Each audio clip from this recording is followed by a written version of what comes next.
Welcome to Financial Repression Authority's Roundtable Insight, where the best fund managers, economists, and industry leaders discuss the key investment issues and challenges in the current macroeconomic environment.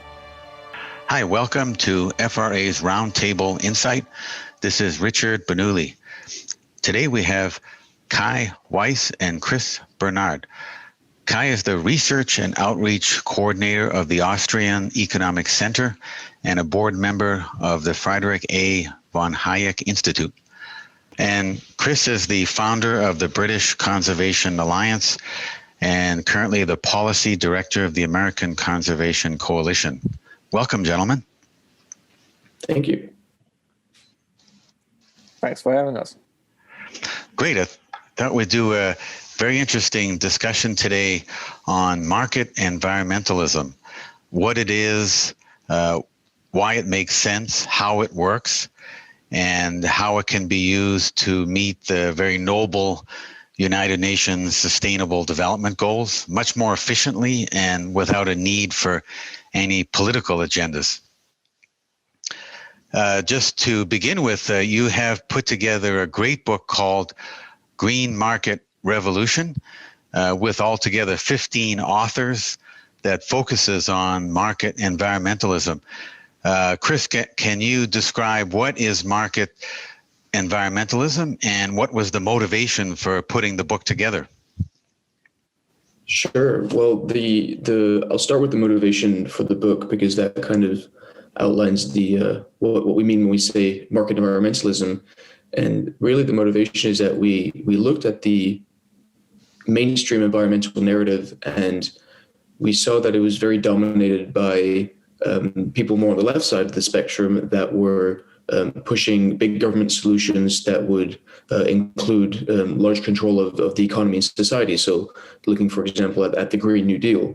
And from our perspective, we didn't see enough pro-market voices advocating for environmental solutions. And both of us believe in the power of the market, and we work for organizations that are nominally free market or pro-market organizations, but at the same time, we care deeply about the environment. And so we wanted to set about changing this narrative that the market is the enemy of the environment, whereas in our view, the market is actually one of the environment's greatest friends. And so we set about with our organizations creating this project where we would outline a kind of manifesto for what the market approaches to the environment. So in other words, market environmentalism. And so the book, Green Market Revolution, turned out to be a collaborative project between 26 authors from over 15 organizations in 5 countries around the world. And it was very successful. It was endorsed by Steve Forbes. We had lots of media traction, and it's now being read in 93 countries. And so that was really kind of the catalyzing factor for it, is that we wanted to provide this market-based approach to environmental problems and the solutions to them. Now, in terms of what market environmentalism actually is, the first thing that you have to always lead into this with is the notion that economic prosperity and environmental protection are not mutually exclusive. And that's kind of the narrative that's taken hold, is that, capitalism and markets and economic growth are the enemies of the environment, whereas actually it's the opposite. And so we divided market environmentalism into kind of 4 overarching principles. The first of these is the market economy, the tool that has brought so much prosperity to so many billions of people around the world, but also the tool that allows for innovations to emerge through free market competition that empowers entrepreneurs and businesses and individuals to invest in these technologies and to come up with the change necessary. And in our view, it is only when economies are prosperous and strong that they're able to come up with the consciousness for their citizens to care about environmental issues, because they don't have to worry about where their next meal is coming from, so they can worry about other things. And secondly, they have the amount of capital and the amount of prosperity necessary to invest in these technologies. So and there's evidence that shows that freer economies and more prosperous economies tend to be better at environmental protection. So that's the first principle. The second principle is the idea of property rights. And obviously property rights are a central feature of capitalism, and they're the private ownership of resources in the form of either land or capital. And the idea with property rights is, as Aristotle said, that which no one owns, no one takes care of. But in contrast to that, people that own property are likely to take care of that property. And you see that private conservation in countries like the United Kingdom and the United States is actually incredibly effective at conserving vast swathes of wildlife and resources and land and beautiful landscapes across these countries. And that is because people that own these properties are incentivized to take care of what they own, and often they're passionate about this, so they're going to be more effective at doing it than a central government just managing it all. So that's the second principle. The third principle is the idea of decentralization. And in our view, we looked a lot at the work of Nobel Prize-winning economist Elinor Ostrom, and she showed how local communities are actually often a lot better placed than central governments to manage their local tragedy of the commons and to come up with collaborative mechanisms to solve their common pool resource problems. And so we conceive of this as the idea that a decentralized political system where local communities have more power than the central government will actually be better for the environment, because it gives local communities more control over their resources, and it also gives them the power, it empowers them to come up with the solutions that they know are the most effective in their specific local context.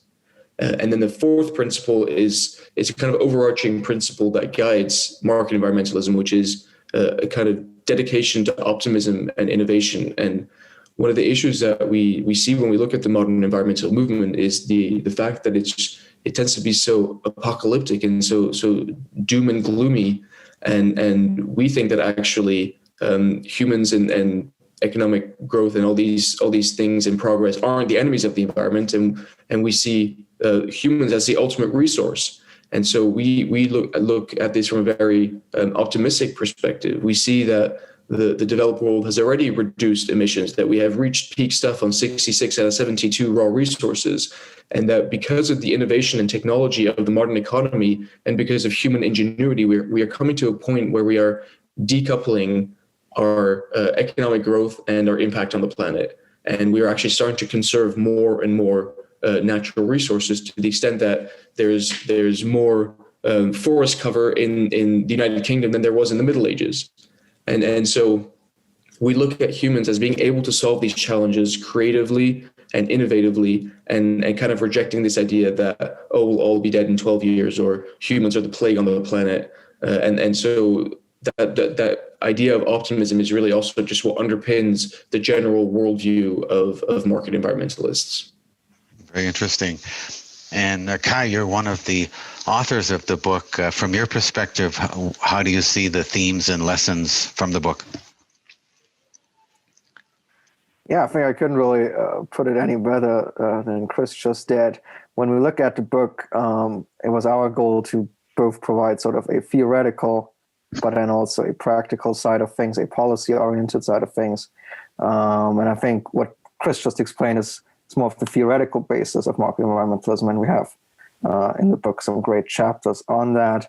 And then it was also very important for us to show how that is actually the case in the world, that the freer an economy is, the cleaner and greener it tends to be as well, which is backed up by data from different economies around the world. And when you look at sort of the world as it is today, it is quite surprising. I think it definitely was surprising to me when we put together the book, is how many people are working day in, day out on sort of coming up with creative ideas of how to better protect the environment, how sort of free enterprise and entrepreneurship incentivize people to get into the environmental area and to make the world a greener place. And there are thousands of examples of these sort of, as we called them, enviropreneurs, of environmental entrepreneurs. And too often, we felt like the more we looked into this, too often governments are actually in the way of all of this, because government processes tend to fail the environment. And there are clear examples, obviously, of, let's say, the Soviet Union or something like that, where we could see how big government leads to a lot of pollution. But it's even the case in most Western countries as well, where governmental processes are captured by lobby attempts, by big corporations who have a lot of political clout, and they can simply capture sort of the process. And in the meantime, the market provides sort of a fair chance for environmental entrepreneurs in a way that governments don't. And so it should be the goal from a policy perspective. And that was sort of the second half of the book, where we looked more into the policy realm, is how we can empower those environmental actors on the private market.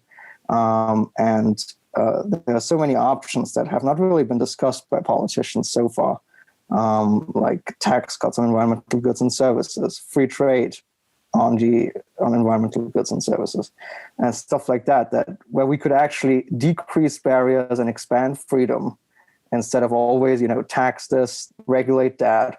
And through that sort of decrease of barriers, you can actually incentivize, quote unquote, good green behavior in a way that current environmental policy never can. I think that was a very interesting insight that we sort of surprisingly found out while putting together the book. Very interesting. And yeah, you mentioned like the government and policies. What do you make of the Agenda 2030 and the World Economic Forum's Great Reset? They have a significant amount of government political agendas and policy in there. Yeah, I think, as you mentioned at the beginning, it's always problematic if you politicize the process too much. I mean, the goals of these types of concepts are always noble, they're always good. But it's always the question, well, what is the best way to get there? We all care about the environment, at least most of us do. And it's one of our points is that we should care about the environment. But the question is always, how do you get to sort of a green planet? What is the best approach to do that? And that's a question that is often not really asked. And when you look at these concepts like the Great Reset, like Agenda 2030, I think there are two main problems. One of them is that they don't follow what Chris just said, namely that economic growth and environmental and social concerns and stuff like that can go hand in hand, but that you actually need to cut down on the market so as to help the environment or help, let's say, poor people or whatever other goals you might have. So it's always about, you can't have growth on the way we had it, as well as a better environment at the same time, which, as Chris said, is not really true. You actually have to have both at the same time, and you can have them both at the same time. And the second problem is that, well, considering it's a politicized process, it's not really surprising that the ideas are often also highly politicized. So it's less about market environmentalism in these concepts. It's more about political environmentalism, which tends to fail.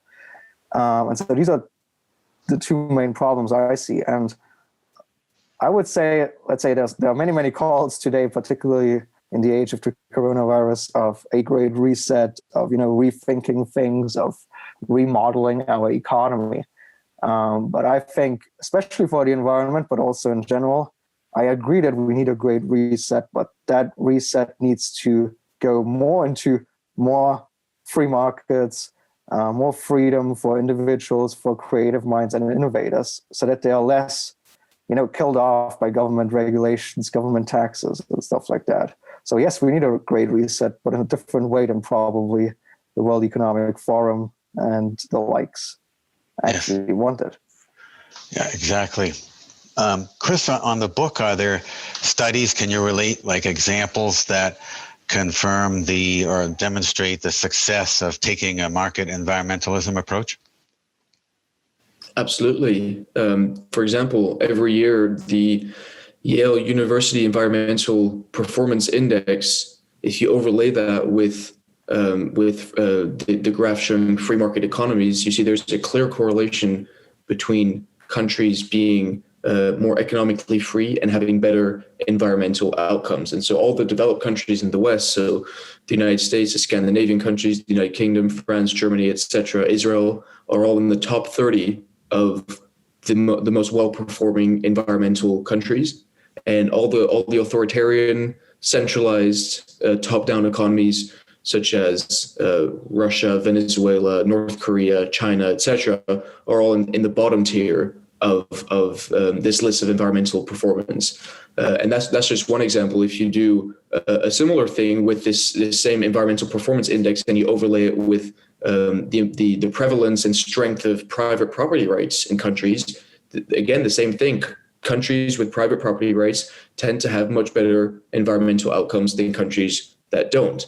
And even if you look at just general evidence of, for example, the fact that in the West, we've now reached, as I said earlier, peak stuff on 66 out of 72 resources, according to the United States Geological Survey. What that means essentially is that we are creating more and more economic growth each year while using fewer material raw resources. So we are actually creating more with less. But that is only in developed, rich countries that is happening, because they are able to do that. They've reached a level of economic efficiency to reach that point.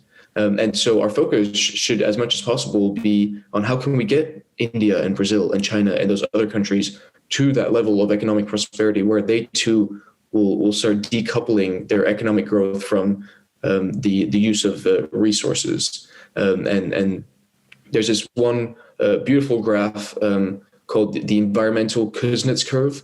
And it's basically the theory, which the evidence I've just provided proves to an extent, that as countries get richer, yes, their pollution and their impact on the environment also grows. But once they reach a certain level of GDP, of prosperity, that correlation and relationship actually starts declining, so that as countries keep growing richer, their environmental impact actually starts reducing.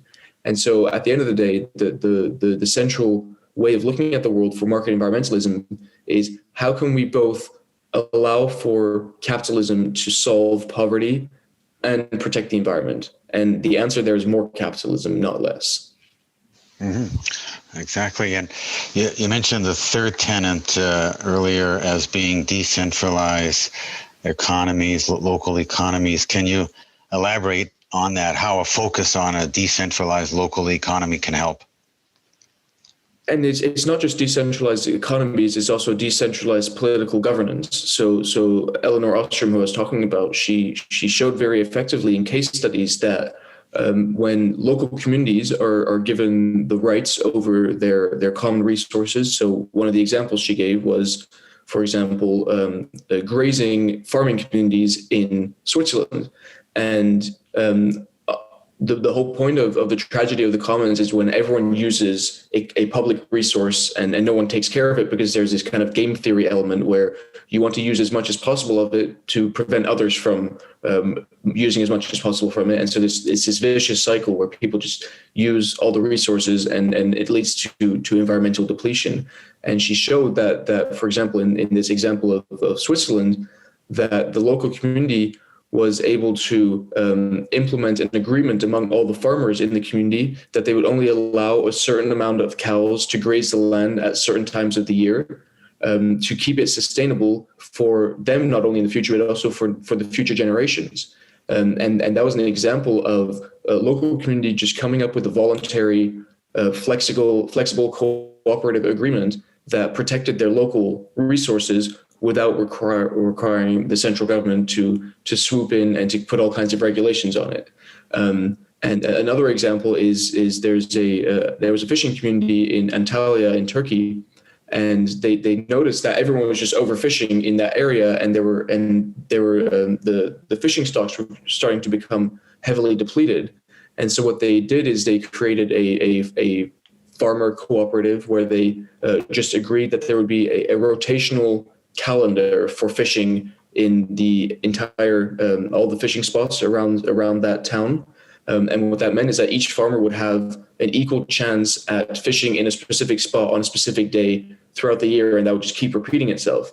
And so obviously there's this built-in incentive that the farmer won't overfish, because it knows that the next time they will be fishing back there again. So if they overfish, there'll be no fish left for themselves the next time they come to that fishing spot. And so the whole idea there is that local communities and these decentralized political authorities have a much better local knowledge, what Hayek called tacit knowledge, and because they know the issues and what works and the kind of local culture that would allow these agreements to function in a way that a central government does not. And that makes it a lot more efficient for local communities to solve these problems rather than waiting for centralized government bureaucracy that will probably implement top-down regulations in the way that it sees fit, but that might not actually work with the local context. And so that's just one example of just pure resource management. But even when it comes to things such as energy regulation or all kinds of other environmental policy, the local communities and state level governments, regional governments, etc., tend to be just more effective at coming up with rules that suit their political and cultural and social context. And so one of the things that market environmentalism pushes back against is the idea that the central government, so be that the federal government in the US or Westminster in the UK, would just create top-down rules that would apply to all parts of the economy and the environment, and rather devolving that power to local communities and local political authorities to come up with the solutions that they know will work best. Interesting. And your thoughts, Kai, in terms of specific examples for the success of a market environmentalism approach, and also on examples of enviropreneurialism? Sure. So first of all, I still want to add a second point to Chris's argument for decentralization, which is also that I think if you decentralize, you're obviously you're giving more agency to the communities and thus also to the individuals. So one big issue also when it comes to environmentalism is sort of that aspect of self-responsibility, that we as individuals can also make a change and can actually take our matters into our own hands. But for that, we actually need to have the opportunity to do that instead of some other, some bureaucrat far, far away from yourself making the decisions for you. So I think that's also a very important point. Now, as for examples of market environmentalism, there are so many. I remember I wrote a chapter in the book on examples of environmental entrepreneurship, and there are just endless amount of examples. It's quite crazy. But one of my favorite examples when it comes to more traditional conservation attempts are so-called land trusts, because we tend to think that if there's, for instance, a beautiful landscape or something that we really want to protect, then government needs to come in and protect it and sort of force everyone to not do anything with that land. But in the meantime, when you look around the world, you can see how private efforts are actually leading the charge of protecting landscapes that we think are worth protecting. Land trusts, there are thousands of land trusts around the world. And what they basically do is that they are privately funded through philanthropists, through donors or whatever.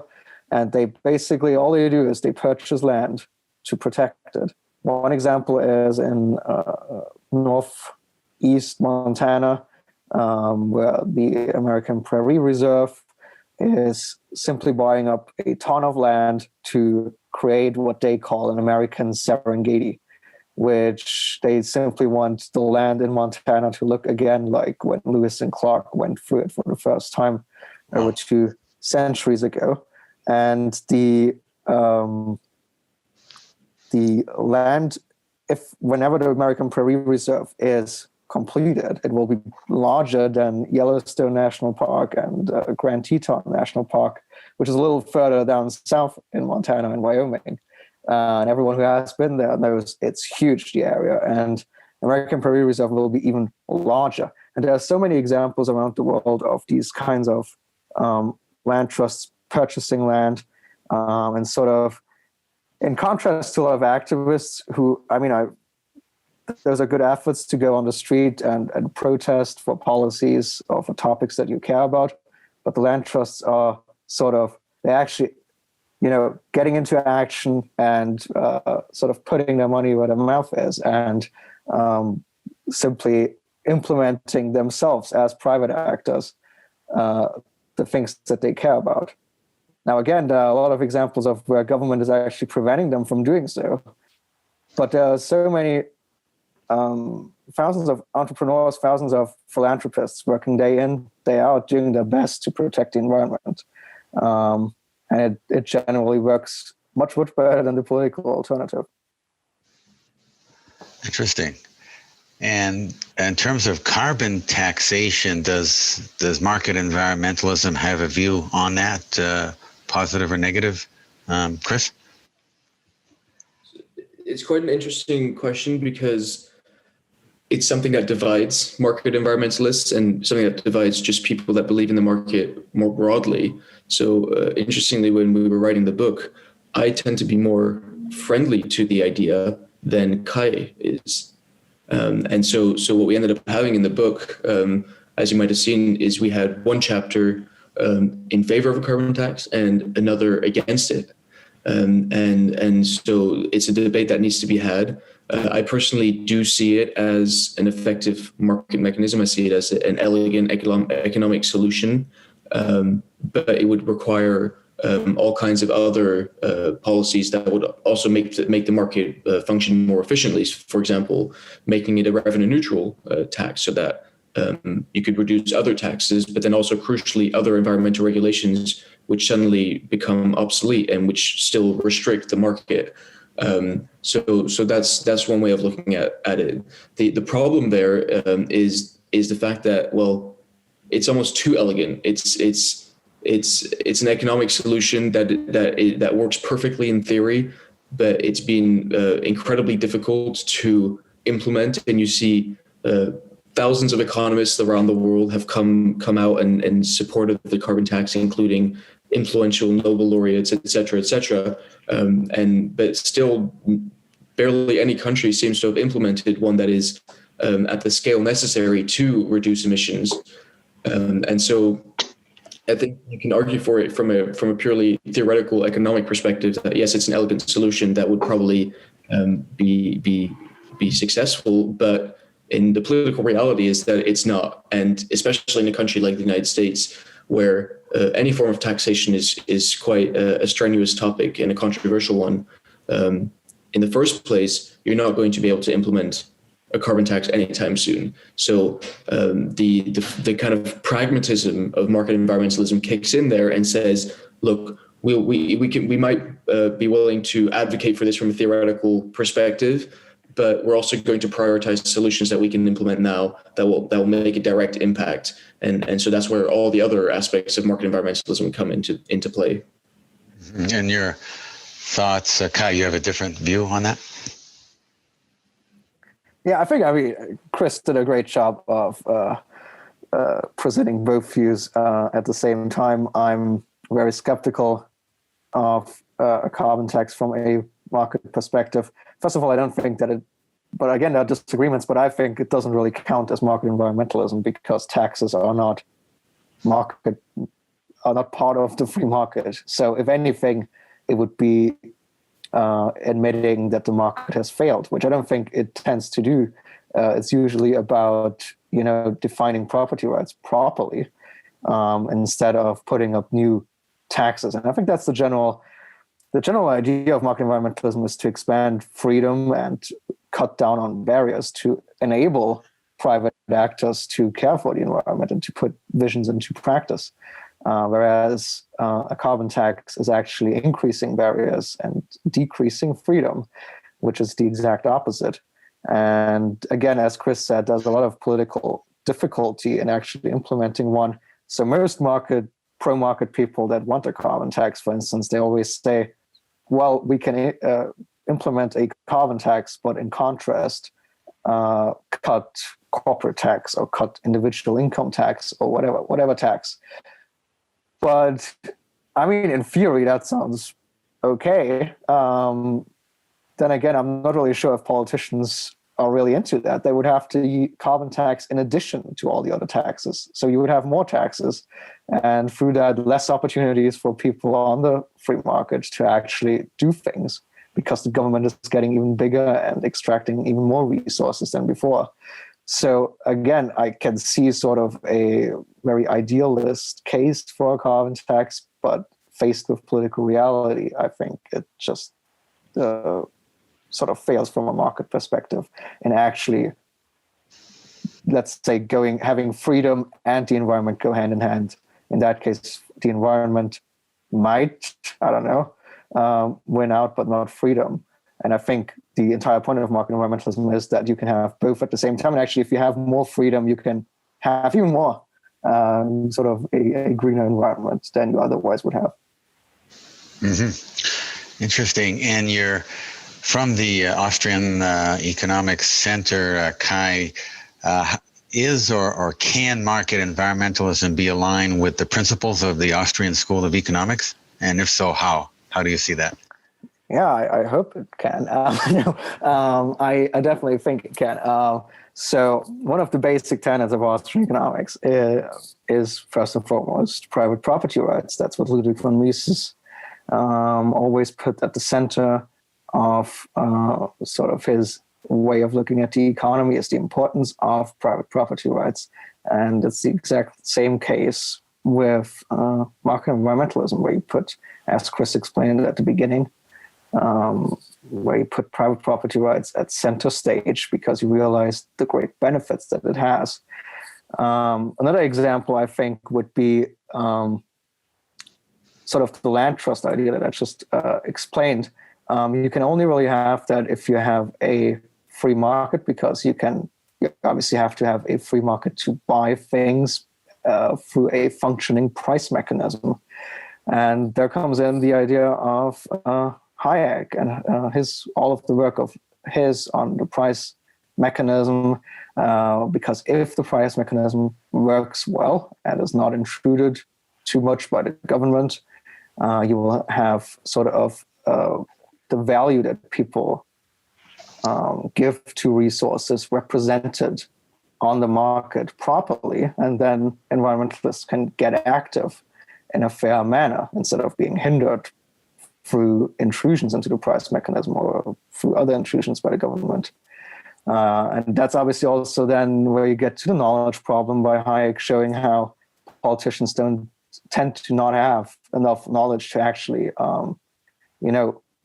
make this or that decision that otherwise the market would have, because then the price mechanism is endangered. Well, you have that today, where you have billions of subsidies on all kinds of energy sources completely destroying the markets that you would otherwise have in the energy sector. And I could go on and on, but I think, so if there's just some examples, private property rights, the price mechanism, the knowledge problem that the Austrian school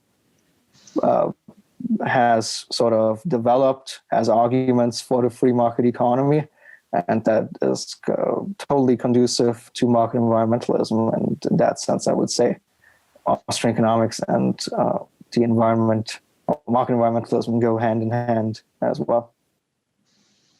Great. And final question, Chris, on the increasing call for an approach of businesses to focus on all stakeholders, not just shareholders, as in stakeholder capitalism versus shareholder capitalism. Stakeholders meaning customers, employees, communities, government agencies, and investors alike. Is or can market environmentalism be compatible with stakeholder capitalism versus shareholder capitalism? Yeah, absolutely. And the reason why there is this shift that is occurring of companies moving, as you say, towards starting to include these kind of general ESG principles, but in particular, when it comes to climate change and kind of being aware of where their money is going, the investments they're making, their personal company impact on the environment, et cetera, et cetera. And the only reason that is happening is because there is widespread consumer pressure for that to happen. And from the market environmental perspective, that is exactly the art and the beauty of free markets and capitalism, because it is the whole idea of a free market is that consumers can express preference in the marketplace, and they can put their money where their mouths are. And so that is exactly what is happening. You see more and more consumers are willing to buy products from a company that is looking to lower its carbon footprint. You see companies like Google and Microsoft and Apple that are promising to be carbon neutral and sometimes even carbon negative by as early as 2030. And that is not happening out of the goodness of their own hearts suddenly. It's happening because they know that the only way for them to remain competitive in a society that is increasingly placing a very high level of social capital on these kinds of issues, that they're going to lose their market share if they don't do that, because another company will come in and replace them. And so fundamentally, what is making that shift happen is the desire of companies to remain competitive and profitable within the marketplace. And so, of course, it's fully compatible with capitalism, with the market environmentalism, because it's directly a result of market forces. And the other thing to point out there is something that people often misconceive what free markets actually are. Free markets are the kind of entire collection of decentralized voluntary transactions that happen within the marketplace. And so somebody buying up land to conserve it rather than develop it, so they're choosing to not make profit off of the land, that is still a perfectly free market way of going about it, because capitalism or free market is not just about companies or individuals making profits. It's about them being empowered to have the authority and the sovereignty to make those decisions for themselves. And so if a company decides that it wants to start including stakeholders more than it does shareholders, and by doing so potentially reducing their profit, but at the same time knowing that their market share will remain intact in the long run, that is a perfectly valid manifestation of market environmentalism. Great. And your thoughts on that question, Kai?